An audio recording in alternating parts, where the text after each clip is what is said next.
Rather than giving 4 different salts हर question में, मैंने एक बार 4 सॉल्ट्स लिख दिए और उनमें ऐसे पॉसिबल थ्योरेटिकल क्वेश्चंस बन सकते हैं। ये नेम्स डिफरेंट आ सकते हैं, सॉल्ट के नाम बदल सकते हैं, बट नॉन न्यूमेरिकल क्वेश्चन जिसमें आपको केवल थ्योरी ऑफ हाइड्रोलिसिस पता होनी चाहिए, तो इस तरह के क्वेश्चंस बन सकते हैं।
अरे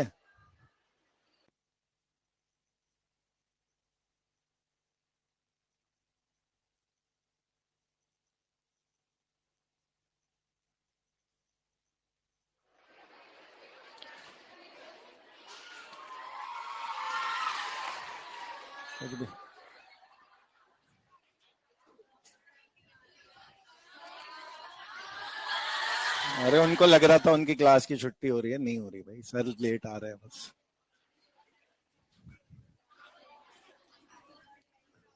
देखो हर एक सॉल्ट का वो बताते जाओ, वीक स्ट्रॉन्ग का कॉम्बिनेशन। केसीएन में वीक एसिड स्ट्रॉन्ग बेस का सॉल्ट है, ये स्ट्रॉन्ग एंड स्ट्रॉन्ग वाला है। ये वीक एसिड वीक बेस वाला है, और ये स्ट्रॉन्ग एसिड वीक बेस वाला। KOH strong, HCN weak, NaOH HBr दोनों स्ट्रॉन्ग है, एसिटिक एसिड वीक है, NH4OH भी वीक है, H2SO4 स्ट्रॉन्ग एसिड है, कॉपर हाइड्रोक्साइड वीक बेस है। अब ये कॉम्बिनेशन ही आपके हर पार्ट का आंसर देने वाला है। सारे पार्ट से पहले ही वो जो समरी लिखी थी आपने, ये लिखा था आयन ऑफ स्ट्रॉन्ग कैंसिल होना है और आयन ऑफ वीक हाइड्रोलाइज होना है। ये समरी बनी थी नेट रिएक्शन लिखने के समय, स्ट्रॉन्ग कटता है वीक बचता है, इस तरह का फ्रेज हमने लिखा था। तो जो भी स्ट्रॉन्ग पोर्शन से आएगा वो आयन कट जाना है और वीक पोर्शन ही बचेगा, उसी की हाइड्रोलिसिस होगी।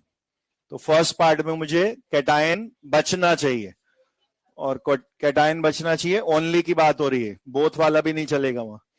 तो केवल कैटायन वो वीक बेस में बचेगा, वहां का आप इमेजिन कर सकते हैं कि ये रिएक्शन लिखते हैं तो दोनों साइड पे SO4 वो स्पेक्टेटर आयन की तरह कट जाता, क्योंकि प्रोडक्ट साइड पे जब आप H2SO4 बनाते तो उसको आयंस में तोड़ते नेट रिएक्शन में, तो SO4 वाला आयन यहां कट जाता। तो आपको जो ए पार्ट है कैटायनिक हाइड्रोलिसिस, ये CuSO4 में मिलेगा, Cu+2 का हाइड्रोलिसिस होगा।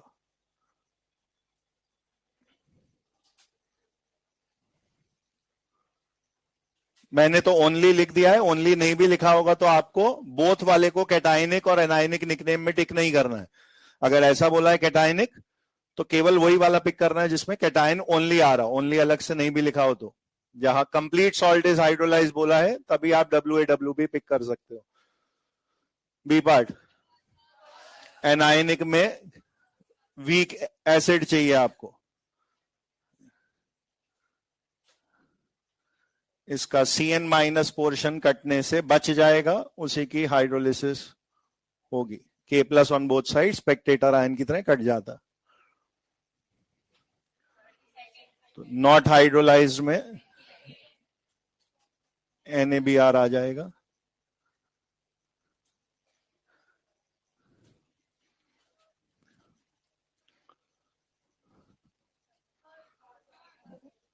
Ammonium acetate, hydrolysis of both ions.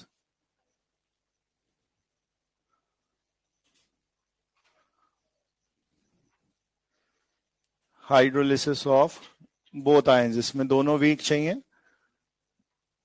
ये वाला सॉल्ट अमोनियम एसिटेट, इसका नेगेटिव आयन पॉजिटिव आयन दोनों ही नेट रिएक्शन में कटने से बच जाएंगे और पूरे सॉल्ट का हाइड्रोलिसिस होगा। pH ग्रेटर 7 या बेसिक नेचर,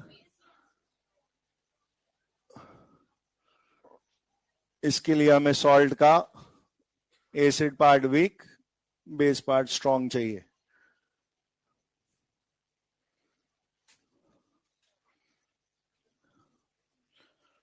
इसमें न्यूट्रल नेचर होता, इसमें अनप्रेडिक्टेबल वाला बोल रहे होते, इसमें एसिडिक नेचर बच रही होती, तो कंफर्म स्ट्रॉन्ग बेस वाला pH ग्रेटर 7 फर्स्ट ऑप्शन वाला आ रहा होता।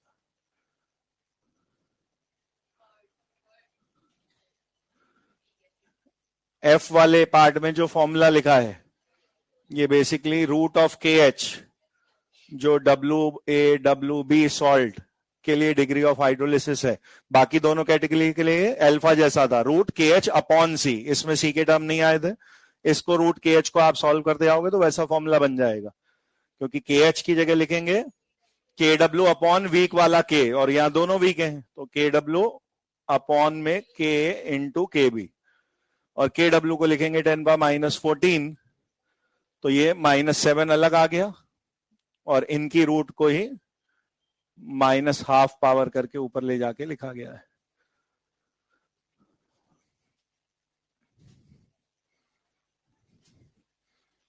एट ए टाइम इनमें से कुछ भी एक बात पूछी जा सकती है, ऐसे अलग अलग क्वेश्चन बन सकते हैं जिसमें ये कंपाउंड बार बार चेंज होते रहेंगे। आपको हर एक ऑप्शन में डिफरेंट डिफरेंट तरह के सॉल्ट्स दिए होंगे, और ये वो क्वेश्चंस है जिसमें अभी फॉर्मूलों का यूज नहीं है, डायरेक्ट जो थ्योरी पढ़ी उससे पहले।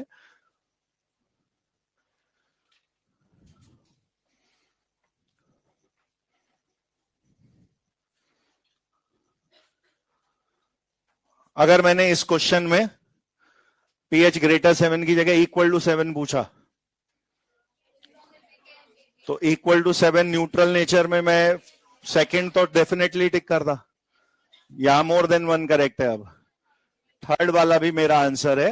हमने WaWb में ऐसा लिखा है कि अनप्रेडिक्टेबल नेचर है, लेकिन इस चैप्टर के सबसे फेमस एसिड जो बार बार दिखेगा आपको एसिटिक एसिड है वीक एसिड में, और NH4OH बार बार दिखेगा वीक बेस में, और आपको दिखेगा इनके क्वेश्चंस में जो डिसोसिएशन कांस्टेंट है एसिटिक एसिड का K और NH4OH का Kb, वो न्यूमेरिकली मैच होते हैं, और अगर वो न्यूमेरिकली मैच होंगे तो आपने जो आखिरी कैटेगरी लिखी है उसमें फॉर्मूले से भी दिख जाएगा आपको, K बराबर है तो माइनस लॉग पे PKB भी बराबर आएंगे, तो ये हाफ माइनस हाफ वाले टर्म ही कट जाएंगे, 7 आंसर आ जाएगा।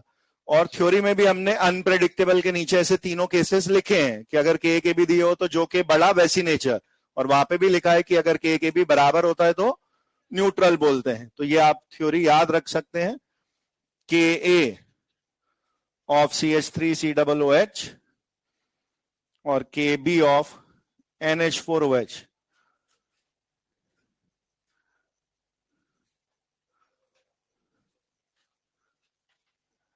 ये दोनों सेम होते हैं।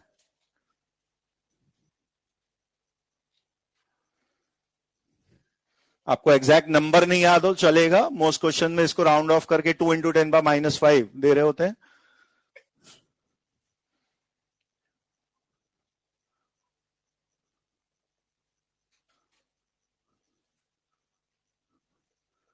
एग्जैक्टली ये वाला जो 25 डिग्री का इनका Kb है, इसके माइनस लॉग से 4.74 इनके PK भी आते हैं।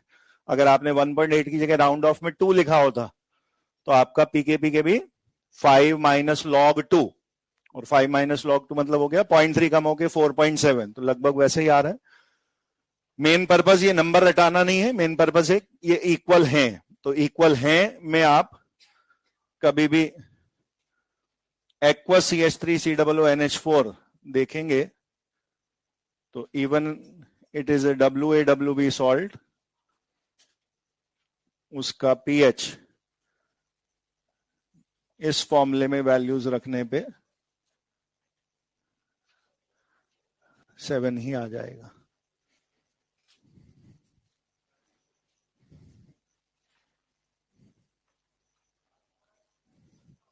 क्लियर है लॉजिक? और किसी भी WaWb को आप डायरेक्टली 7 नहीं बोल सकते, लेकिन अमोनियम एस्टेट में ये फॉर्मूला लगाने पे बाद वाले प्लस हाफ पीके माइनस हाफ पीके भी टर्म सेम होने की वजह से कट जाते हैं, तो आपको स्ट्रॉन्ग वाले की तरह इस WaWb में भी एग्जैक्टली न्यूट्रल 7 या हाफ pKw वो आंसर मिल जाता है।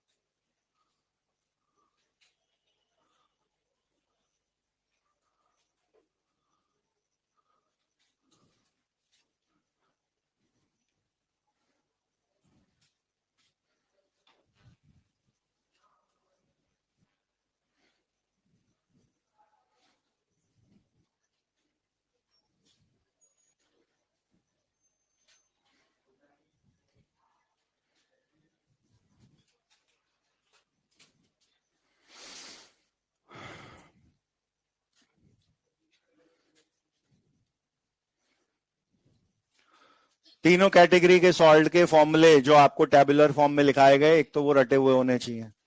उसके बाद आपको टाइप क्वेश्चन में देखना है कि दिया गया सॉल्ट कौन सी टाइप पे फिट बैठ रहा है, एंड देन अकॉर्डिंगली उसका वाला फॉर्मूला आप यूज करेंगे। मैंने पीएच पूछा है इस बार, दिया गया नाम सॉल्ट है of HCN weak acid plus KOH strong base.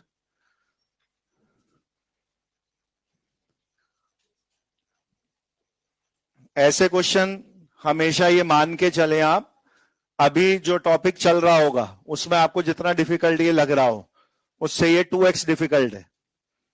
अभी जो भी डिफिकल्टी लेवल महसूस होगा आपका ऐसे क्वेश्चन में, उसका 2x है मल्टीपल आपका डिफिकल्टी लेवल।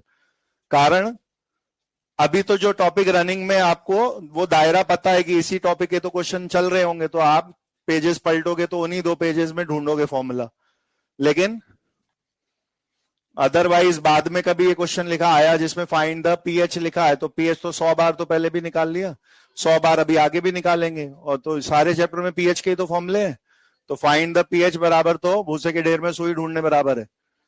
ये सबसे पहले यही स्ट्राइक करना है कि कौन से रास्ते से पीएच पहुंचना है। पीएच तो बहुत बार निकलेगा, तो वो टाइप पहचाननी जरूरी है कि वो क्या है। ये अकेला एक सिंगल कंपाउंड है, ये कोई मिक्सचर नहीं है, ये कोई एसिड नहीं है, कोई बेस नहीं है, इट इज अ सॉल्ट। अब वो सॉल्ट कौन से टाइप का है वो देखा, उसके बाद आपको रास्ता समझ में आ गया कि अच्छा ये फॉर्मूला लगना है। अब इस कैटेगरी के लिए आपने वो जो टेबल बनाई उसकी फर्स्ट कैटेगरी पीएच ऐसा था 7 प्लस 1/2 पीके प्लस 1/2 लॉग सी।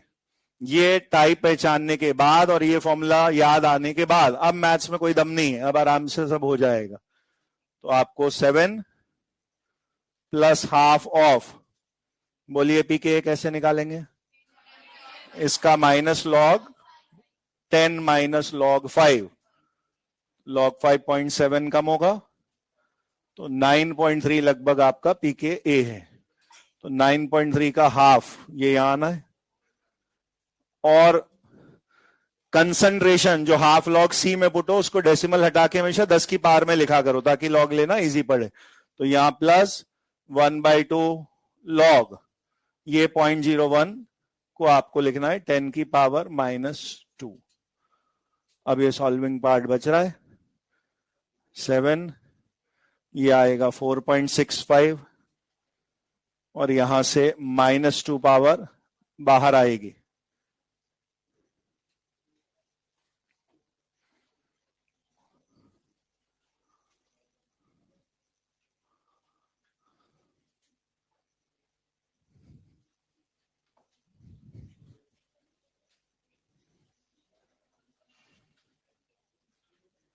ठीक है,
जो टेबल में हमने फॉर्मूले लिखे उनसे रिलेटेड कुछ बातें मैं यहां लिख रहा हूं, ये हर क्वेश्चन में आपको काम में आती दिख जाएंगी।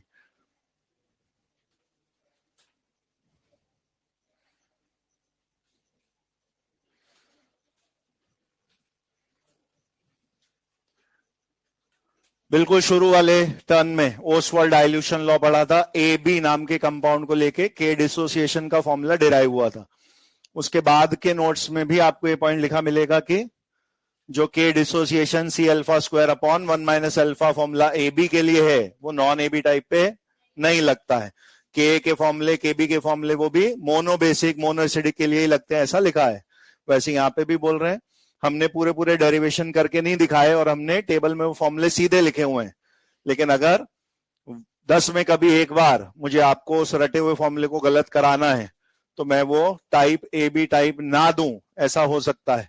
लेकिन एनसीईआरटी में नॉन ए बी टाइप वाले कोई न्यूमेरिकल्स नहीं दे रखे, तो आपको ए बी टाइप वाला ही याद रखना है। अगर नॉन ए बी टाइप वाला आएगा तो आप ऑप्शंस एलिमिनेट करके एक ऑप्शन ऐसा अपने आप ही ढूंढ लोगे कि इस पे ये वाले तो नहीं लगने, तो फिर ये एक बच रहा है पॉसिबली डिराइव होके ऐसा ही आता होगा।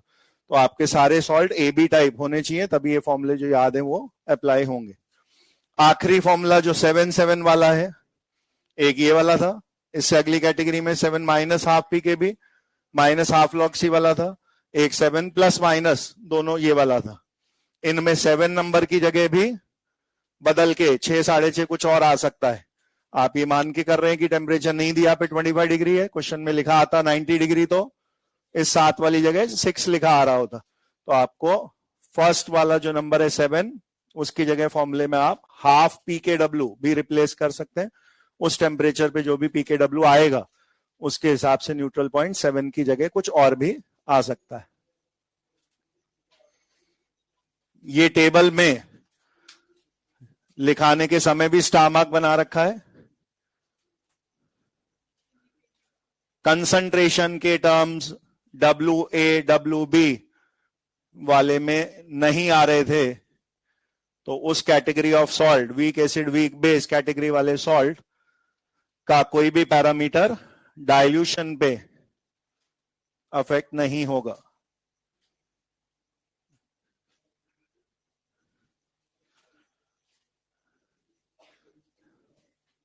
इस फॉर्मूले में भी देख सकते हैं लॉग सी टर्म नहीं है जबकि इस वाले में था, और ऐसे ही एच का फॉर्मूला जो अल्फा जैसा है बाकी दो कैटेगरी में रूट के एच बाई सी है, जबकि WA WB में केवल रूट के एच है।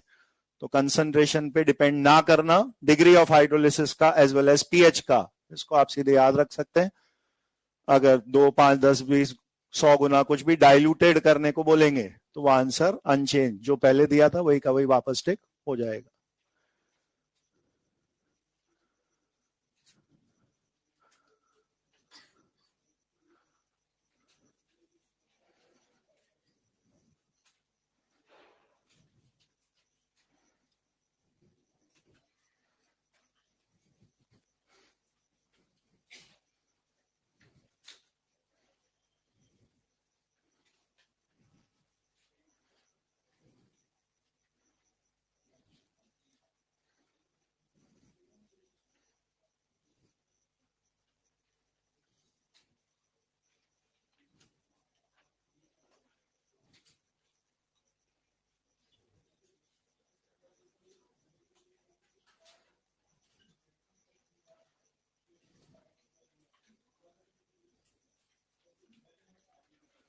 एक और थ्योरी क्वेश्चन जिसमें सॉल्विंग की मेहनत नहीं है। आपके क्वेश्चन में 4 एसिड 4 बेस लिखे आ जाएं और उनका के बी पी के भी कुछ डेटा दिया हो और आपसे ये पूछा जाए इन एसिड के नेगेटिव आयंस या इन बेस के पॉजिटिव आयंस में से किसकी टेंडेंसी टू हाइड्रोलाइज सबसे ज्यादा है। तो जैसे डिसोसिएशन कम है या ज्यादा, ये अल्फा का आंसर देख के बता सकते हैं, मोर is the alpha more is the dissociation. वैसे हाइड्रोलिसिस किसी का कम होगा या ज्यादा वो उसके इस एच वाले आंसर से डिसाइड होगा। डिग्री ऑफ हाइड्रोलिसिस एच, ये एक्सटेंट ऑफ हाइड्रोलिसिस ही बता रहा है। Higher is the value of H, more is the hydrolysis. तो आप एच के कोई से भी फॉर्मूले देखेंगे उसमें रूट में के एच तो है ही सही, दो में रूट में सी और है और एक में नहीं है, बट रूट में के एच तो सब में ही है। और के एच को जब भी आप लिखोगे के डब्ल्यू अपॉन, तो एक के आना हो एक के भी आना हो या दोनों आने हो अपॉन में ही आएंगे। तो आपको एच का रिलेशनशिप के बी से कैसा दिखेगा, इनवर्सली टू रूट। मुझे अभी रूट से भी मतलब नहीं है, बस इनवर्सली ये देखना है।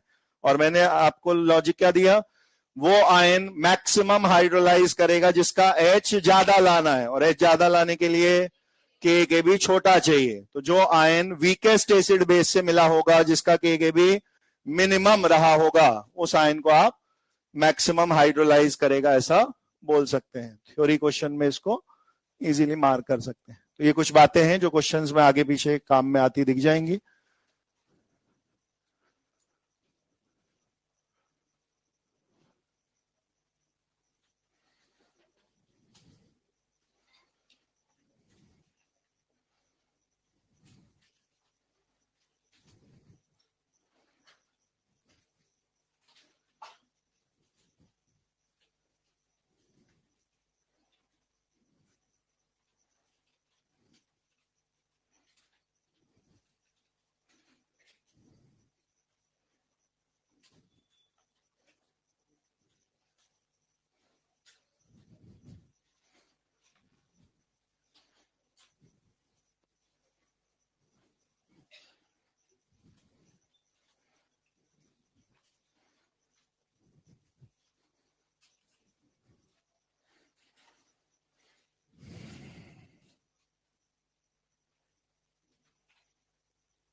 हो गए?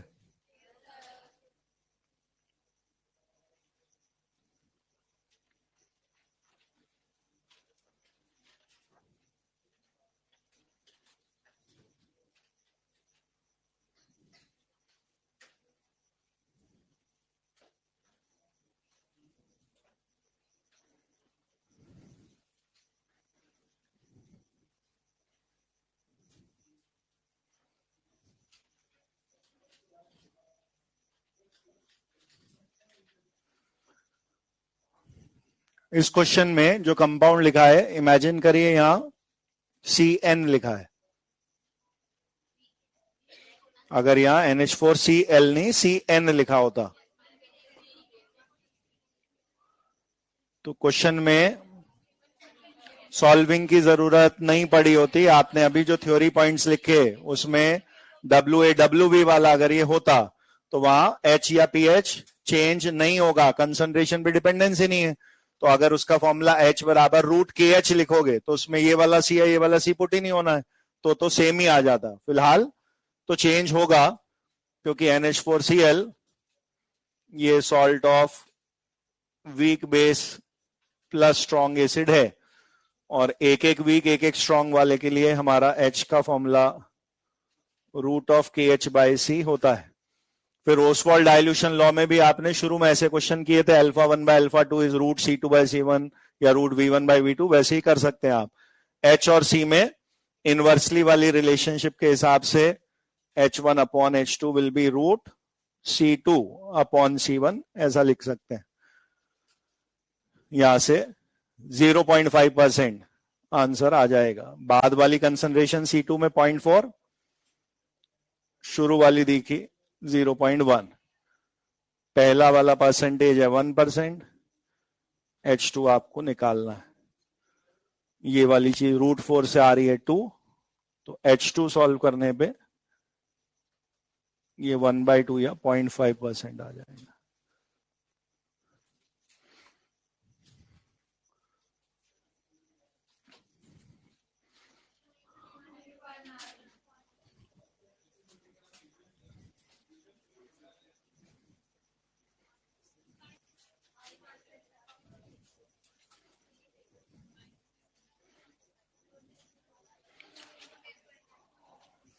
क्या करना है इसमें?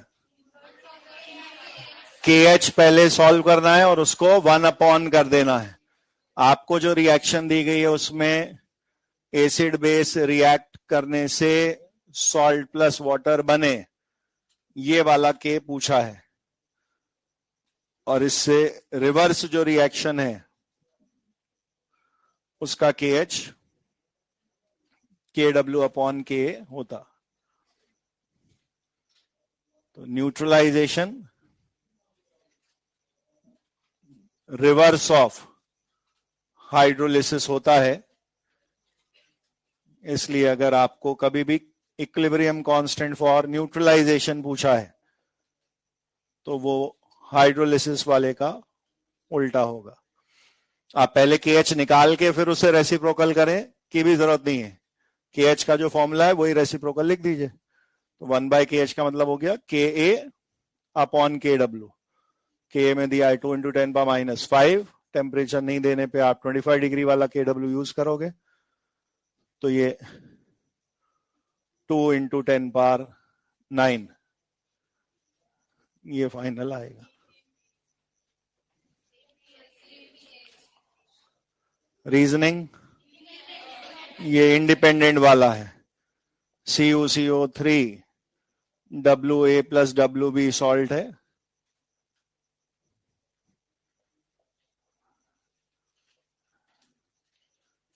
pH is independent of concentration, तो न्यू pH भी अनचेंज 6.84, वही का वही टिक करना है।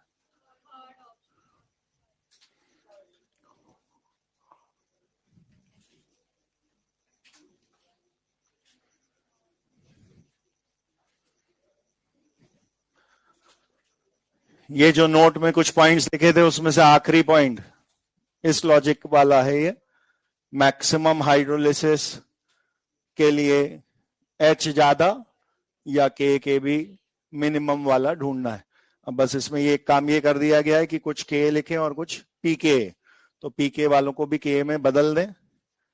ये वाला आ जाएगा 10 पावर -6, ये आ जाएगा 10 पावर -4। आपको सिर्फ इनकी 10 की पावर देखते जानी है। और वीकेस्ट वाला थर्ड वाला है C-, मैक्सिमम हाइड्रोलाइज्ड एनायन माना जाएगा।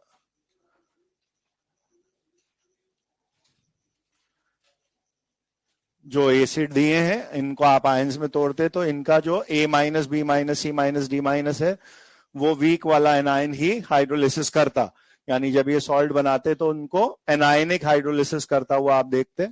और कौन सा एनायन ज्यादा हाइड्रोलाइज होगा का रीजन इसी लॉजिक से कनेक्टेड है। उसका small h degree of hydrolysis ज्यादा आएगा, जिसका के या के भी मिनिमम है। ये चारों पीके दिए होते तो सबको के में बदलने की जरूरत है ही नहीं। के पीके का ऑर्डर उल्टा चलता है, तो आपको के मिनिमम की जगह सीधे पीके मैक्सिमम वो देख लेना है।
एक बार इस क्वेश्चन को रोक के ये वाले क्वेश्चन पे आए, जहां हमने के एच निकाल के और 1/, उसे न्यूट्रलाइजेशन रिएक्शन का के इक्विलिब्रियम बोल सकते हैं, ऐसा बोला था।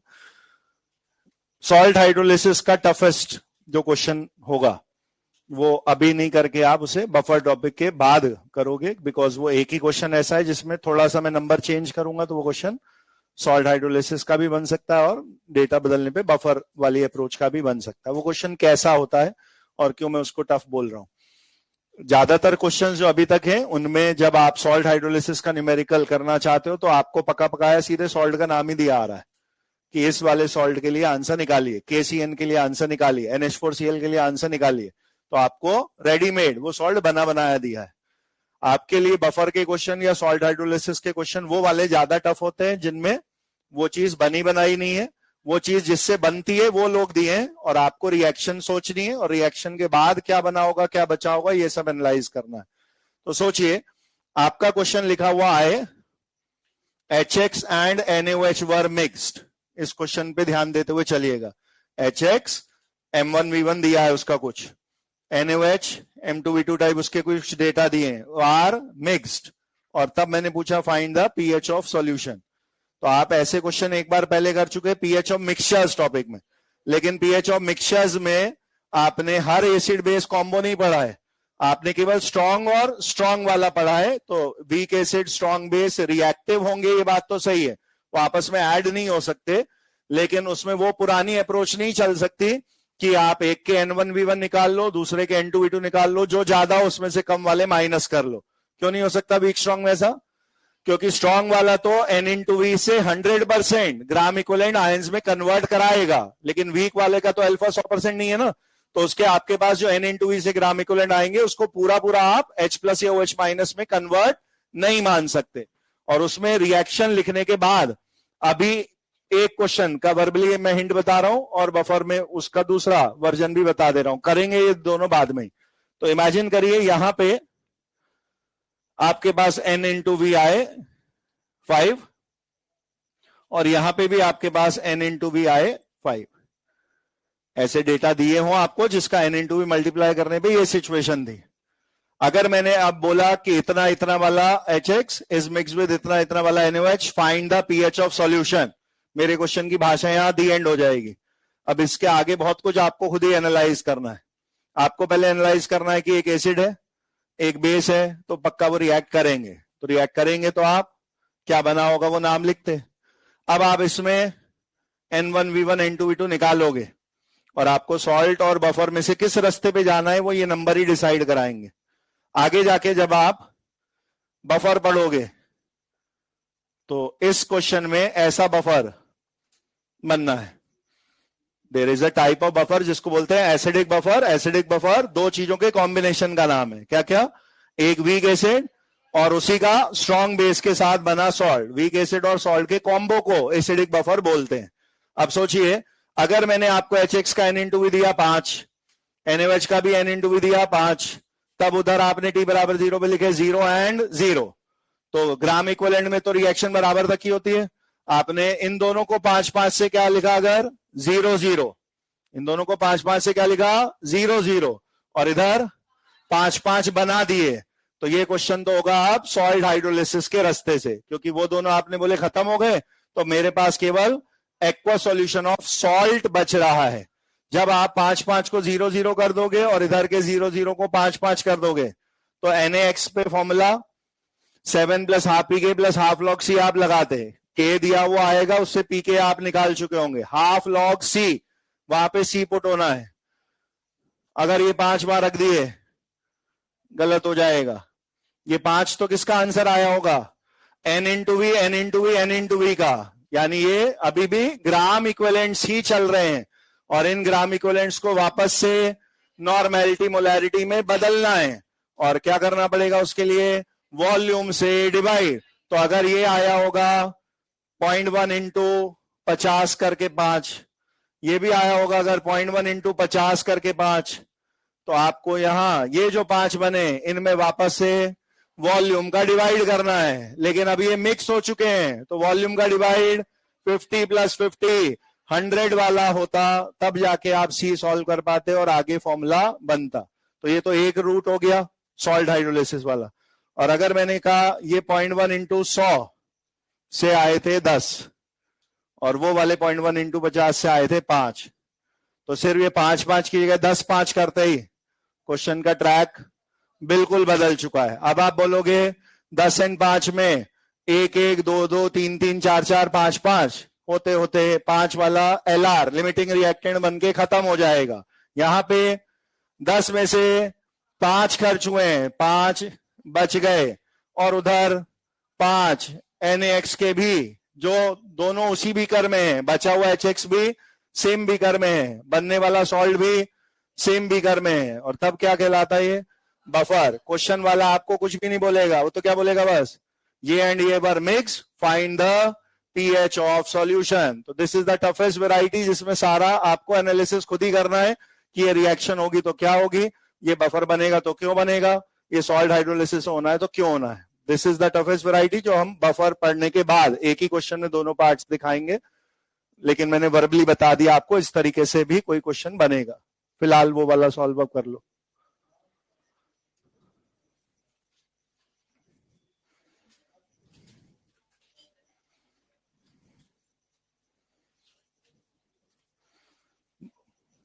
KH सीधे फॉर्मूला लगने हैं सब में, KW upon K into KB, temperature नहीं देने पे 25 डिग्री मान के चल रहे हैं, तो 10 पावर माइनस 14 नीचे है 2 into 10 power minus 4, 8 into 10 power minus 6।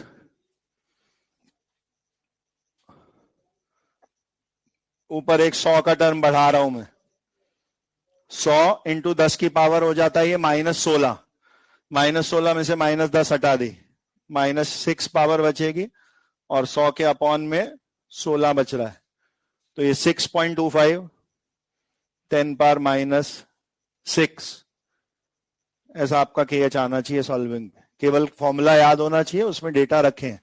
के भी दोनों देने का मतलब है बोथ आर वीक, और KW/K इंटू KB, इससे आप H निकालते, सॉरी KH, हाइड्रोलिसिस कांस्टेंट आ गया। अब परसेंटेज निकालनी है। H is root of KH।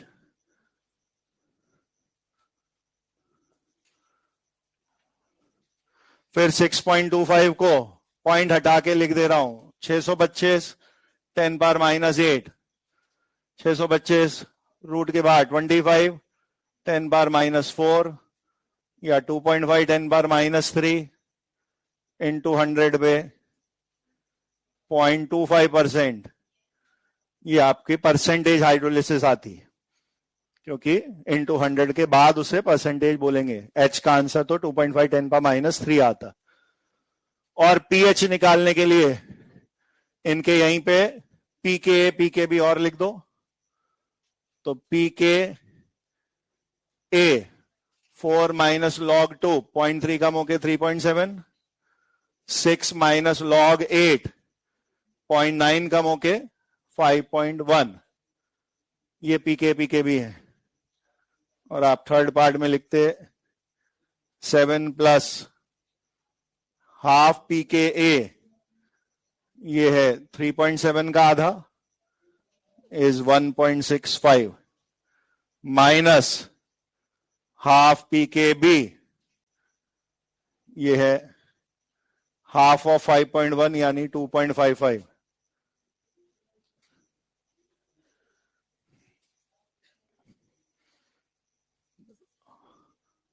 6.1।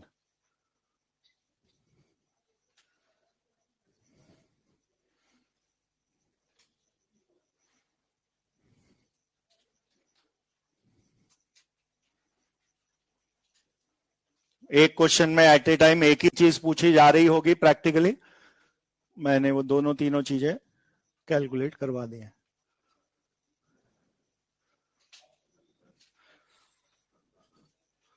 Majority questions salt hydrolysis के ये इस तरीके वाले होंगे। एक वैरायटी जो मैंने वर्बली बताई, जो टेक्निकली मोस्ट डिफिकल्ट कह सकते हो आप उसको, क्योंकि मोर एनालिटिकल है, उसमें फॉर्मूला क्या लगना है वो पहले से सोचा नहीं जा सकता। क्वेश्चन के दिए हुए डेटा वो डिसाइड कराएंगे कि अगर कंप्लीट रिएक्शन हो गई तो सॉल्ट हाइड्रोलिसिस, और इनकम्प्लीट रिएक्शन या वीक बचा रह जाए तो वो बफर वाली अप्रोच से भी क्वेश्चन हो पाएगा। तो वो वाली एक वैरायटी अभी आगे करेंगे। इसमें एक आखिरी वैरायटी वो क्या बनती है, उसके लिए थोड़ा सा हम एक दूसरा आर्टिकल जो यहां न्यूमेरिकल यूज की वजह से बीच में ही पढ़ ले रहे हैं, अदरवाइज वो चैप्टर के एंड में हम डिस्कस करते हैं। आपको एक्सरसाइज 1 में लाइन से 10-15 ऐसे क्वेश्चन मिलेंगे जिसमें किसी का कॉन्जुगेट एसिड, किसी का कॉन्जुगेट बेस, ऐसे नेम पूछे हैं। तो कॉन्जुगेट एसिड बेस वर्ड्स जो हैं ये आर्हेनियस थ्योरी के अलावा एक दूसरा एसिड बेस थ्योरी होती है कॉल्ड ब्रॉन्स्टेड-लॉरी कंसेप्ट। तो ब्रॉन्स्टेड ने H+ को H+ आयन ना बोलकर H+ को एज अ पार्टिकल ट्रीट किया और बोला अगर आप हाइड्रोजन एटम लेते हैं 1H1 सिंबल वाला, तो उस 1H1 सिंबल में आपके पास एक इलेक्ट्रॉन है और एक प्रोटॉन है, और मैंने कहा मुझे H से H+ बनाने के लिए वो इलेक्ट्रॉन लूज करना है। तो H से H+ बनने में 1 इलेक्ट्रॉन का लॉस होने के बाद आपके पास उस हाइड्रोजन में केवल प्रोटॉन बचता, यानी कि ब्रॉन्स्टेड ने H+ को H+ आयन नहीं बोल के क्या बोला है, it is a proton, H+ is equal to a proton. और उसने एसिड और बेस की डेफिनेशंस दोनों ही H+ के टर्म में डिफाइन करी। H+ देने वाला वो एसिड है, वो आर्हेनियस से मैचिंग डेफिनेशन हो गई, लेकिन बेस की डेफिनेशन OH- देने वाला वाली ना होकर जो H+ ले एक्सेप्टर ऑफ प्रोटॉन, उसको उसने उस थ्योरी में बेस बोला। तो ये वाली डेफिनेशन अचानक से यहां कहां प्रकट हो गई भाई, H+ देने लेने वाले का क्या यहां लॉजिक। आप कई बार क्या करते हो, वो जो टेबल बनी हुई है उसमें सपोज लास्ट वाले फॉर्मूले देखिए आप, तो pH पहली कैटेगरी में लिखा हुआ है 7 प्लस हाफ पी के प्लस हाफ लॉग सी, दूसरे में लिखा है 7 माइनस हाफ पी के B minus half log c, तीसरे में प्लस माइनस दोनों टर्म थे, प्लस हाफ पी के बी है माइनस हाफ पी के बी है। तो दोनों WA/WB वाले में तो कंफ्यूजन नहीं रहता आपको, वो अपने आप ही क्वेश्चन के डेटा से दिखता है कि दोनों के दिए हैं तो दोनों का यूज आ रहा है, फॉर्मूला आप ये लगाते। बाकी दोनों कैटेगरी में आपको ऐसा लगता है कि अगर मुझे फॉर्मूला ये लगाना रहा होगा 7 प्लस हाफ पी के प्लस हाफ लॉग सी, तो लास्ट स्टेप में जाके ये फॉर्मूला लग पाए उसके लिए सर ने कुछ ना कुछ तो ऐसा दिया होगा ना जिससे पीके आता हो। तो इसका मतलब है सर ने मुझे के दिया होगा और के माइनस लॉग से पीके निकालते होंगे। तो आप क्वेश्चन के डेटा से क्या हिंट लेने लगते हो कि फॉर्मूला कौन सा वाला लगना है। अगर के दिया आया है तो वो वाला फॉर्मूला लगाऊं जिसमें के या पीके आता हो। ऐसे ही अगर के भी दिया आता तो आप 7 माइनस हाफ पी के B minus half log c ये लगना चाहिए ऐसा सोच दे, क्योंकि वहां के बी ही दिया आ रहा है। अब ये आखिरी बात इसी बात की काट है, आपको ऐसा थॉट प्रोसेस नहीं डेवलप करना है। क्वेश्चन वाला आपसे एक लाइन की बदमाशी क्या करेगा कि आपको फॉर्मूला लगाना तो एक्चुअली में है ये फॉर्मूला, आपके क्वेश्चन में एक्चुअली में लगना है ये वाला, लेकिन क्वेश्चन वाला आपको देता है एक केबी नाम की संख्या और आप केबी देखकर कौन से रास्ते पे चले जाते हो कि वो 7 माइनस माइनस वाला लगना होगा, तभी तो केबी दिया है ताकि पीके भी आ जाए। और वही कॉन्जुगेट थ्योरी से आपको समझाया जाता है कि आप एक ऐसा फॉर्मूला पढ़ेंगे जिसमें KW के फॉर्मूले H plus into H minus बराबर KW जैसा एक formula conjugate acid base pairs के लिए बनेगा। एक एसिड का K और उसके कॉन्जुगेट का KB, उनका मल्टीप्लाई भी KW होता है। 2 लाइन 3 लाइन का एक डेरिवेशन जैसा दिखाएंगे। तो जैसे वाटर के दोनों आयंस के कंसंट्रेशन का multiply always remains equal to KW, वैसे एक स्पीशीज का K और उसके कॉन्जुगेट स्पीशीज का दूसरा वाला K, एसिड तो उसके कॉन्जुगेट बेस का K भी, बेस दिया है तो उसके कॉन्जुगेट एसिड का Ka, इनकी मल्टीप्लाई हमेशा KW के बराबर होती है। यानी इस फॉर्मूले से मैं क्या बदमाशी कर सकता हूं क्वेश्चन में, मुझे देना तो K था पर मैंने दिया KB, आपकी एक लाइन की मैथ्स बढ़ जाएगी। क्या करना होगा आपको, वो K दिया है तो KB दिया है तो K, उसको वाइस वर्सा कन्वर्ट करना आपको आना चाहिए और वो कन्वर्जन के बाद अपने मेन रास्ते पे आप चले जाएंगे। तो ये कैसे होता है वो यहाँ पे समझा रहे, हेडिंग लिख दीजिए, कॉन्जुगेट एसिड बेस थ्योरी। ये ब्रॉन्स्टेड थ्योरी का ही पार्ट है, लेकिन इस पॉइंट की वजह से इसका बल्क ऑफ द पार्ट हम यहीं डिस्कस कर ले रहे हैं। Conjugate acid base theory.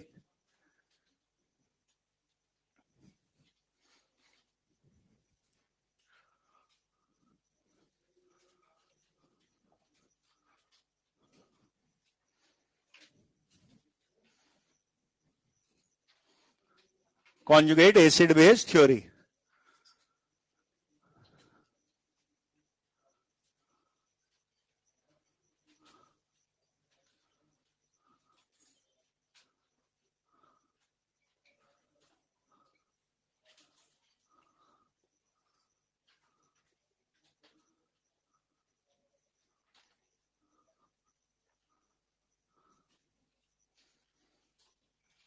पहले तो हमने इस डेफिनेशन में ये वर्ड्स ध्यान रखने हैं कि प्रोटॉन बोलना है आपको अगर H प्लस को, तो प्रोटॉन देने वाला डोनर ऑफ प्रोटॉन वो एसिड काउंट हुआ और H प्लस एक्सेप्ट जिसमें जुड़ता हुआ दिख रहा हो वो बेस काउंट होगा। H plus acceptor is base.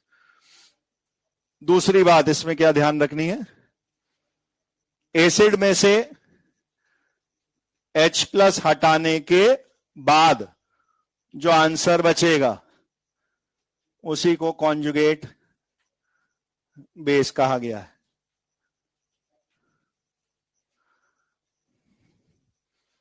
या एसिड से प्रोटॉन हटाने पे जो भी स्पीशीज बनेगी उसी को कॉन्जुगेट बेस बोलेंगे।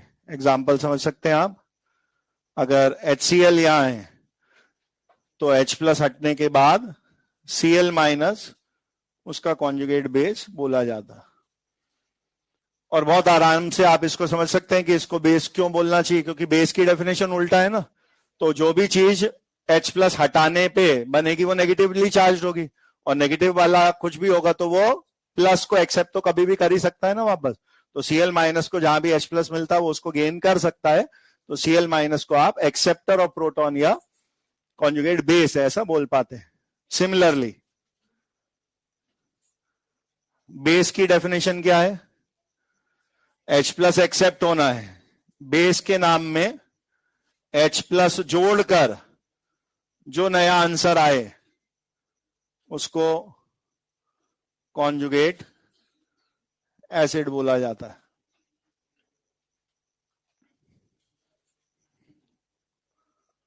जैसे NH3 है, आपने उसमें H प्लस जोड़ दिया तो NH4 प्लस को कॉन्जुगेट एसिड बोल देंगे। तो दो चीजें तो क्या सीखी? पहले कॉन्जुगेट एसिड बेस बोलना किसको है, क्या करना है उसके लिए? H प्लस का जोड़ घटा करनी है आपको। किसी भी चीज में से H प्लस निकालने पे जो नेट बच गया वो कॉन्जुगेट बेस है उस ओरिजिनल का, किसी में H प्लस जुड़ के जो नया आंसर आया वो कॉन्जुगेट एसिड है उस ओरिजिनल वाले का। आपकी ऐसी स्पीशीज जिनमें H प्लस का कम ज्यादा करना पॉसिबल हो उसी पे ये थ्योरी लगेगी, और प्रोटॉन का डोनर एक्सेप्टर के हिसाब से आपने किसी एसिड से H प्लस निकाला, कॉन्जुगेट बेस मिल जाएगा, बेस में H प्लस जोड़ा, कॉन्जुगेट एसिड बन जाएगा। अब हमने प्रॉब्लम हमारे साथ ये है कि ये थ्योरी तो सीख ली, लेकिन हमारे जो फॉर्मूले हैं उनमें तो के भी चाहिए, और के भी ब्रॉन्स्टेड थ्योरी वाले कांस्टेंट नहीं है, के भी आर्हेनियस थ्योरी वाले कांस्टेंट है, और आर्हेनियस थ्योरी की तो पाबंदी है सब कुछ पानी में ही समझाना है। तो आपको ऐसा कुछ लिखना आना चाहिए जिसमें ब्रॉन्स्टेड की थ्योरी भी अप्लाई होते दिख रही हो और आर्हेनियस की थ्योरी भी अप्लाई होते दिख रही हो। तो अब मैंने ऐसा कुछ लिखा है, यहां देखिए, मैंने कहा एक HX नाम का मैंने एसिड लिया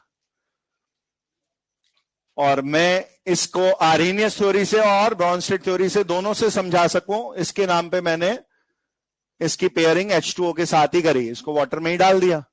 मुझे अब ऐसा कुछ प्रोडक्ट्स लिखने हैं जिससे ये आर्हेनियस थ्योरी से भी एसिड प्रूव हो जाए और इस थ्योरी के हिसाब से भी एसिड प्रूव हो जाए। आर्हेनियस क्या बोलता है? जो भी पानी में H प्लस दे वो एसिड है।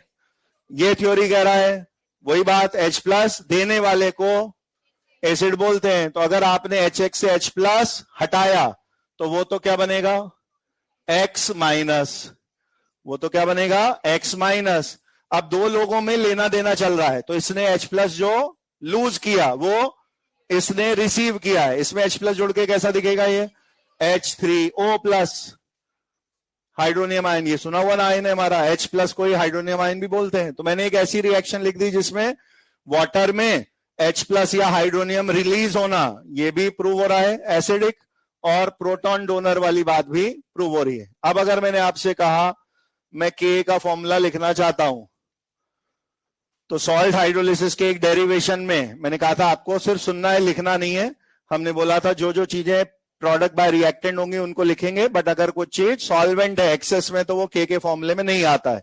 वैसे ही जब आप इस रिएक्शन का K लिखोगे तो H3O प्लस तो लिखोगे, X माइनस भी लिखोगे, अपॉन में HX लिखोगे, वाटर नहीं लिखोगे। ऐसी आपके पास एक इक्वेशन बन जाएगी। ये एक एनालिसिस है। अब दूसरी एनालिसिस में मैं NaOH, NH4OH ऐसा कोई बेस नहीं ले रहा, क्योंकि मुझे कॉन्जुगेट थ्योरी में एसिड के और बेस के तार आपस में जुड़े हुए दिखाने हैं। तो आप एसिटिक एसिड का कॉन्जुगेट ZnOH होल्ड वाइज को नहीं बोल सकते। एसिटिक एसिड का कॉन्जुगेट बेस कौन होगा? इमेजिन करो यहाँ एसिटिक एसिड लिखा है तो H प्लस हटाने के बाद जो CH3COO माइनस होगा वो उसका कॉन्जुगेट बेस है। तो मुझे एसिटिक एसिड और एसिटेट आयन में क्या कनेक्शन होता है K इंटू KB में, वही दिखाना है। तो मैंने अब जो बेस लिया वो X माइनस ही लिया, जो X माइनस कॉन्जुगेट बेस ही है किसका? HX का कॉन्जुगेट बेस है HX का। और अब मुझे फिर एक ऐसी रिएक्शन लिखनी है जिससे ये आर्हेनियस और ब्रॉन्स्टेड दोनों थ्योरी में बेसिक प्रूव हो जाए। तो जैसे बोरिक एसिड में होता था, बोरिक एसिड खुद H प्लस नहीं दे रहा, फिर भी आप उसे एसिडिक सॉल्यूशन गिनते हो, क्योंकि वो पानी के साथ कुछ H+ क्रिएट करा लेता है। वैसी X- का कॉम्बिनेशन वापस मैंने H2O के साथ बनाया और क्या करा, मैंने कहा अगर ये बेस है तो इस थ्योरी के हिसाब से इसको H+ लेना है और H+ लेने पे, एक्सेप्ट करने पे ये HX बनेगा। और इसने H+ पानी से लिया तो पानी का OH- छुटा रह गया, तो OH- क्रिएट होने का मतलब आर्हेनियस थ्योरी से भी बेस प्रूव हो रहा है। अब अगर मैंने आपसे कहा मुझे KB की इक्वेशन लिखवा दो, फिर केमिकल इक्विलिब्रियम जैसा आप HX कंसंट्रेशन प्रोडक्ट में लिखते, OH- भी लिखते, अपॉन में X- लिखते, वाटर सॉल्वेंट इन एक्सेस होने की वजह से नहीं लिखा जाना।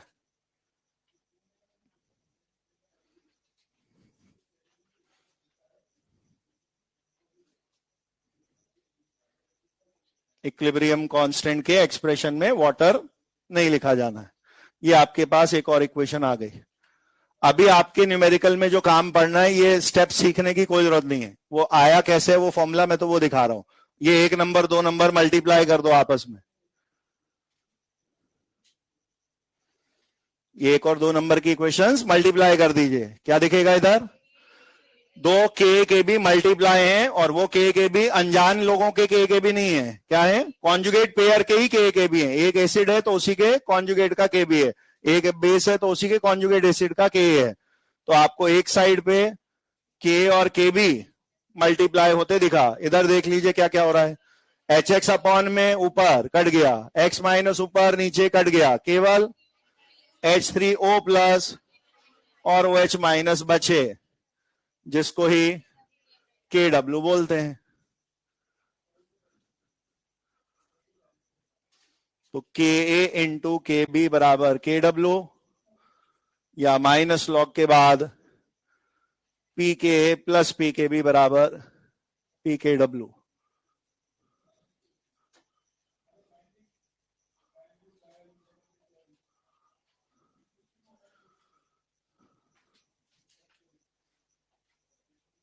वो डेरिवेशन जैसी 2-4 लाइन है, वो ऑप्शनल है, हमें उनको सीखा हुआ होना जरूरी नहीं है।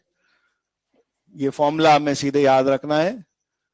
फॉर्मूले का तरीका मैंने बता दिया, किस लिए ये फॉर्मूला यूज होता है। ऐसा नहीं सॉलिड हाइड्रोलिसिस में यूज होता है, बफर में या इससे पहले कहीं पे भी यूज कर सकते थे इसको। क्या करना आना चाहिए इससे, कि आपको जो वाला के चाहिए वो उस वाले के की बजाय उससे दूसरे वाले का के दे देगा, जो उसी के कॉन्जुगेट स्पीशीज हो। तो आपको एक दूसरे में के बदलने आने चाहिए with the help of ionic product of water KW।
कुछ इस तरीके का यूज इस फॉर्मूले का होता है। आपस में इंटरकनेक्टेड दो स्पीशीज के बी की मल्टीप्लाई हमेशा कांस्टेंट रहती है। एक एसिड के और उसी के कॉन्जुगेट बेस का K B, there multiply is always fixed and is equal to KW।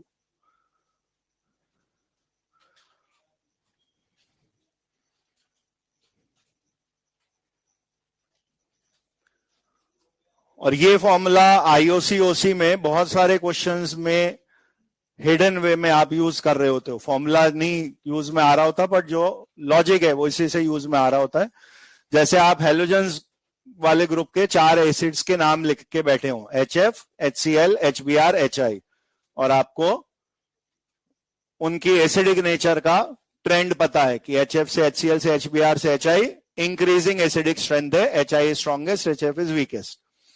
लेकिन मैंने क्वेश्चन में HF, HCl, HBr, HI नहीं लिखकर क्या पूछे, F minus, Cl minus, Br minus, I minus, strongest base कौन सा है। तो आपको IOC और OC दोनों जगह ये सिखाया जाएगा कि अगर आपको एक ग्रेटर लेस का ऑर्डर पता हो तो उसको पलट देने से उसके कॉन्जुगेट्स का ऑर्डर आ जाता है, और वो इसी फॉर्मूले से ही बना है वो रूल। कैसे, अगर मैंने आपसे कहा K बड़ा होता जाएगा तो K बड़ा होता जाएगा, तो आप कह रहे हो आपका एसिड स्ट्रेंथ में बढ़ता जा रहा है, तो K बढ़ने से, एसिड की स्ट्रेंथ बढ़ने से, मल्टीप्लाई कांस्टेंट रखने के लिए Kb को कम होना पड़ेगा, तो higher is the acidic strength, weaker will be the basic strength of its conjugate. इसका उल्टा भी ट्रू है, Kb बढ़ाते जाओगे तो बेस की स्ट्रेंथ बढ़ेगी, तो मल्टीप्लाई कांस्टेंट के लिए K को नीचे आना पड़ेगा, तो stronger is the base, weaker is it's conjugate acid. तो आपको बिना इस फॉर्मूले के थ्योरी सेंटेंस की तरह IOC OC में कहीं ना कहीं ये पढ़ाया जाता है कि एक ऑर्डर और उसकी कॉन्जुगेट स्पीशीज का ऑर्डर हमेशा एक दूसरे के उल्टा बनते हैं, और वो इसी लॉजिक से ही क्रिएट हुआ है वो रूल जो है। अपने लिए क्या यूज है इस फॉर्मूले का, समझ में आ गया। वो सारी बातें नहीं भी समझ में आएंगी तो क्या मैंने बोला, आपको कॉन्जुगेट होता क्या ये पता होना चाहिए। क्या करना है कॉन्जुगेट के लिए, H प्लस जोड़ो, H प्लस निकालो, H प्लस का गिव एंड टेक से कॉन्जुगेट एसिड बेस बनने हैं।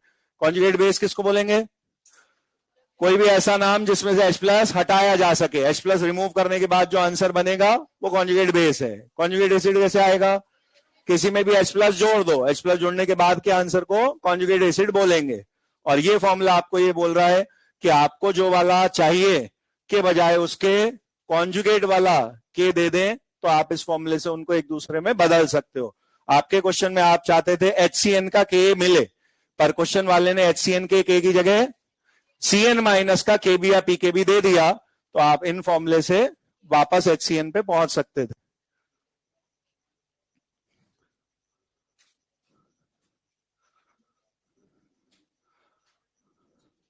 ठीक है, लिख लो आखिरी क्वेश्चन, फाइंड पीएच ऑफ, आखिरी मतलब इस टॉपिक का आखिरी भाई, find the pH of,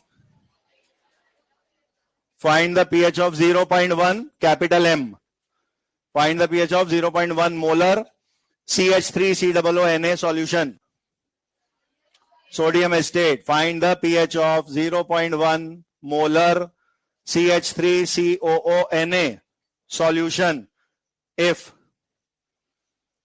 pKb of CH3COO minus, if pKb of CH3COO minus is 9.3.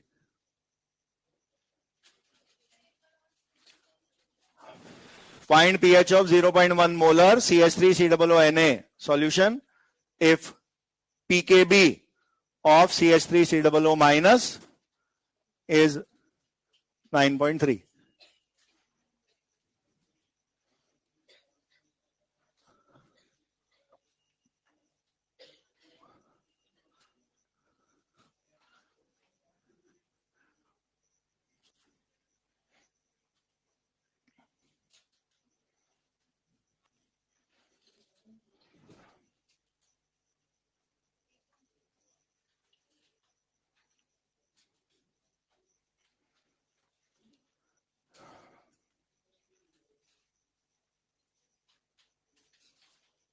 इस आर्टिकल का यूज आपके लिए प्रेजेंटली सिर्फ और सिर्फ ये है कि हमें जो के चाहिए उसके बजाय कॉन्जुगेट का उल्टा वाला दे दिया।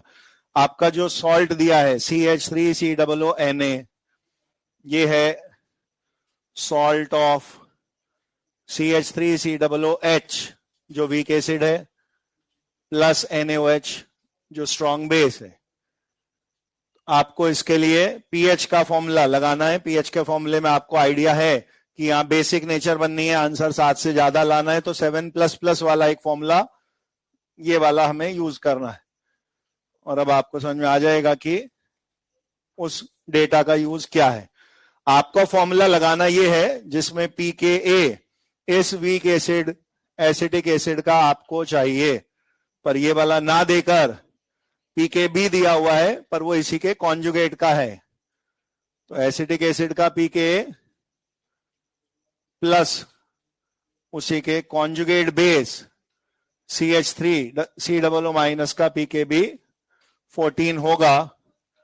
ये मानते हुए आप 14 माइनस करके 4.7 बस ये यूज है, और 0.1 की जगह 10⁻⁻1 ये लिखना है। तो ये 2.65 और ये माइनस का हाफ यानी 9.15।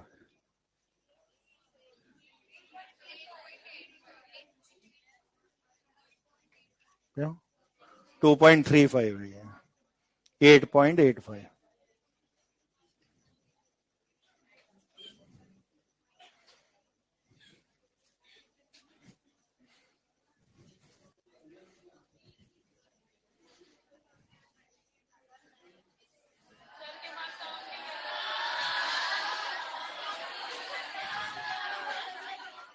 अरे तो तुम्हारी छुट्टी तो चलती रहती है रोज ही, एक दिन तो पढ़ लो, फिर 2 दिन बाद छुट्टी है, संडे है ना, और क्या।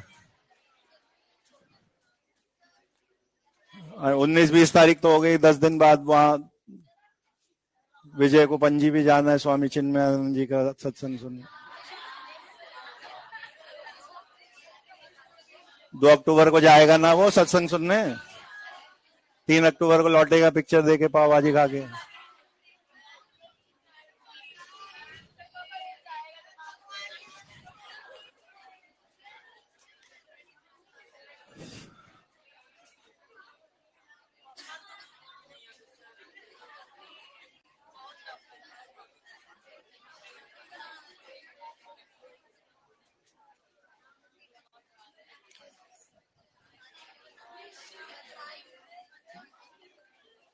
कोई भी सॉल्यूशन जो बफर सॉल्यूशन नहीं है, ordinary solution which is not a buffer, उसमें अगर आपने बीकर में वो सॉल्यूशन ले रखा है और आप उसमें ड्रॉपर से एक ड्रॉप भी HCl या NaOH जैसे एसिड बेस की गिराते हैं तो आपको उसके पीएच में सिग्निफिकेंट चेंज होते दिखेगा। जो चीज बफर नहीं है उसकी बात कर रहे हैं। सपोज आपने एक सॉल्यूशन लिया जिसका pH 5 था और एक बूंद HCl गिराने पे ही आपको दिखा कि वो 5 का 3 हो जा रहा है, तो आप ऐसे सॉल्यूशन को बफर नहीं बोल पाएंगे। वो ऑर्डिनरी सॉल्यूशन है जिसका pH काफी ज्यादा फ्लक्चुएट करता है on adding of acid base. Buffer solutions ये रेजिस्ट करते हैं अपने pH को चेंज होने से, they try to maintain almost constant pH, ये आसानी से अपना pH चेंज नहीं होने देते। ये आपकी डेफिनेशन बफर सॉल्यूशन की बनेगी। लेकिन डेफिनेशन में ऑलमोस्ट कांस्टेंट ऐसा बोलेंगे, on adding small quantity of acid base ऐसा भी बोलेंगे। यानी आपने बफर को जो सेफ्टी प्रोवाइड कर सकते थे वो करी है। आपको बफर को कोई ऐसा मैजिकल जादुई चीज नहीं समझना है कि उसका pH 5 था, अब कुछ भी जोर लगा लो 5 से हिलेगा डुलेगा नहीं, वो 5 से इधर उधर हो सकता है, इवन एक ड्रॉप गिराने पर भी इधर उधर हुआ होगा। लेकिन डेफिनेशन ऐसा क्यों कह रहा है कि almost no change in pH आपको दिखता है कि अगर मैंने स्मॉल क्वांटिटी में एसिड बेस मिला है और मेरा 5 का 4.9999 हो रहा है या 5.0001 हो रहा है, तो आप ऐसे चेंज को इग्नोर कर सकते थे और ऑलमोस्ट pH चेंज नहीं हुआ ऐसा बोल सकते थे। तो पहली चीज तो है बिल्कुल भी चेंज नहीं होता, ये बात गलत है। वेरी वेरी स्लाइट चेंजेस उसमें रहे होंगे जिनको आप इग्नोर कर पा रहे होते हो। डेफिनेशन में मेन बात on adding small quantity of acid base ही है। अगर आप लार्ज क्वांटिटी एसिड बेस की मिलाएंगे तो ये भी ऑर्डिनरी सॉल्यूशन की तरह sharp change in pH show कर सकते हैं। इनफैक्ट आपने कभी ना कभी खुद ऐसा करा होगा जिससे कि उनका pH खूब ज्यादा चेंज हो जाए। वो कब? जब आप बफर 1 एंड बफर 2 नाम के 2 बफर लेके बैठे हो और मैं आपसे कहूं कि इनमें से कौन सा बेहतर है, बेटर बफर कौन सा, ये ढूंढो, तो आप उनमें एक एक 2-2 ड्रॉप ही अगर HCl NaOH की गिराओगे और दोनों ने pH कांस्टेंट मेंटेन रख लिया तो उनमें अच्छे बुरे का फैसला हुआ ही कहां। तो आप क्या करोगे, उनमें तब तक एसिड बेस मिलाते ही जाओगे, मिलाते ही जाओगे, मिलाते ही जाओगे जब तक एक में फ्लक्चुएशन ना हो जाए, जिसका पहले फ्लक्चुएट हो गया वो कम अच्छा है, और जो ज्यादा क्वांटिटी तक भी रेजिस्ट कर ले गया वो बेटर बफर मान लिया जाता। तो कभी ना कभी बफर में भी पीएच चेंजेस हो सकते हैं। सेकेंडली, आप जब फॉर्मूले पे पहुंचेंगे बफर्स के, तो आप देखेंगे फॉर्मूले में कुछ ऐसी सिचुएशन है जिसमें आप जो चीज मिला रहे हो वो केमिकल इक्विलिब्रियम स्टाइल में इक्विलिब्रियम को फॉरवर्ड बैकवर्ड ले जाकर कहीं ना कहीं उस चीज को नलिफाई कर रहा है, काउंटर बैलेंस कर रहा है, इस वजह से आपको वो चेंजेस नॉर्मली दिख नहीं रहे। लेकिन अगर फॉर्मूले में कोई चीज ऐसी है जिसको आप बदल सकते हो, तो आपको बफर में भी पीएच चेंजेस कभी ना कभी होते दिखने लगेंगे। तो आपको दोनों बातें क्लियर होनी चाहिए, बफर में पीएच चेंज कब तक नहीं होना है वो वाली भी, और क्या कर दें जिससे कि बफर में भी पीएच चेंज हो जाएगा वो वाले भी, ठीक है। पर ट्रेडिशनल डेफिनेशन क्या है बफर की? पहली बार सुनने में बफर आपको बोलना ये कि उसका पीएच लगभग नो चेंज रहता होगा। लिखिए definition. Solutions which maintain solutions which maintain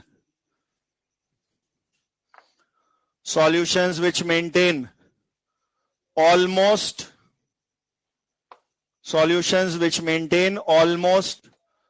constant pH, solutions which maintain almost constant pH on addition of small quantity of acid or base,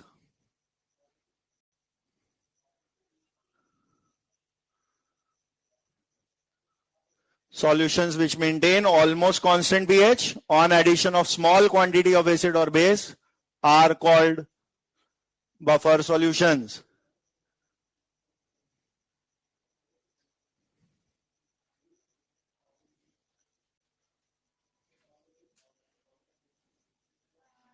Are called buffer solutions. They are also called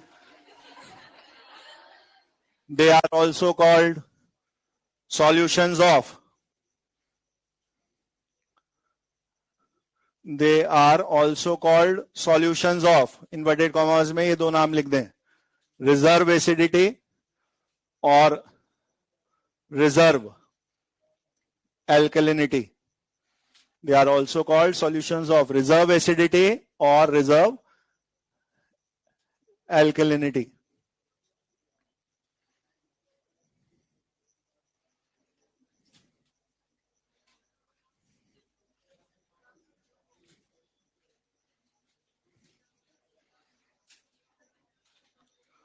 ये वाले नाम laser use names है buffer solution के, nicknames है। किस sense में ये words used है? यहां एसिडिटी वर्ड का मतलब नंबर ऑफ OH माइनस वाला एसिडिटी नहीं है, ये एसिडिटी वर्ड एसिडिक नेचर के सेंस में यूज हो रहा है। और इसी तरह से एल्कलिनिटी वर्ड का मतलब बेसिक नेचर से। रिजर्व वर्ड का मतलब है बहुत सीमित दायरे में रहना, रेस्ट्रिक्टेड रेंज में रहना। तो रिजर्व एसिडिटी वर्ड का सेंस यही है कि आप उसमें कुछ मिला रहे हो तो उसकी एसिडिक नेचर में बहुत कम फ्लक्चुएशन हो रहा है, इस सेंस में उसको रिजर्व एसिडिक नेचर या रिजर्व बेसिक नेचर वाला बोलते हैं। पैराग्राफ चेंज करके लिखेगा, pH of buffer solutions, pH of buffer solutions also remain unchanged. pH of buffer solutions also remain unchanged on A part. A point है, कब कब और अनचेंज रहेंगे वो बता रहे हैं। A part, keeping for a long period of time. Keeping for a long period of time. आपने बफर सॉल्यूशन बना के स्टोर करके रख दिया तो लंबे समय तक रखे रखे उसके पीएच में अपने आप से कोई चेंजेस नहीं होंगे। Keeping for a long period of time तो भी पीएच अनचेंज है। बी पॉइंट में लिख दें, ऑन डाइल्यूशन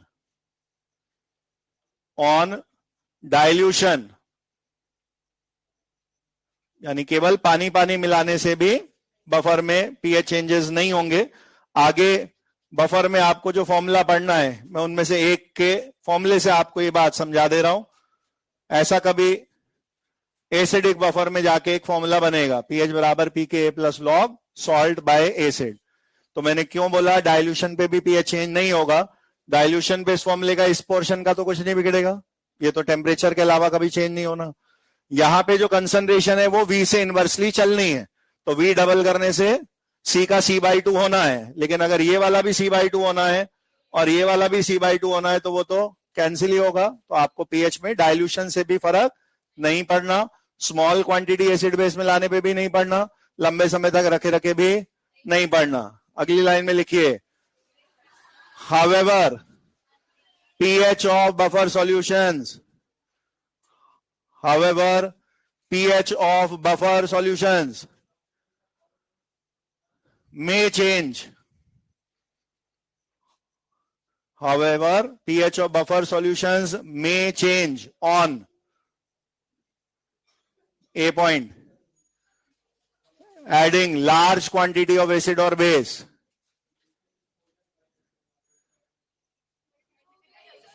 हाँ ABC लिखना है, जल्दी जल्दी लिखो, अपन भी चलेंगे जल्दी। A point adding large quantity of acid और बेस, ज्यादा मिला देंगे एसिड बेस तो पीएच बदल सकता है बफर में। B point on changing the temperature, on changing the temperature, क्योंकि फॉर्मूले में जो पीके भी होगा वही नंबर बदल जाएगा तो पीएच का आंसर चेंज हो जाएगा, ऑन चेंजिंग द टेम्परेचर। और सी पॉइंट है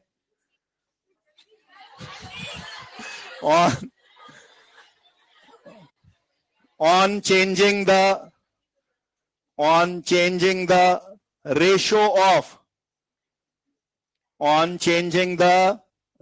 of components present in the buffer, on changing the ratio of components present in the buffer।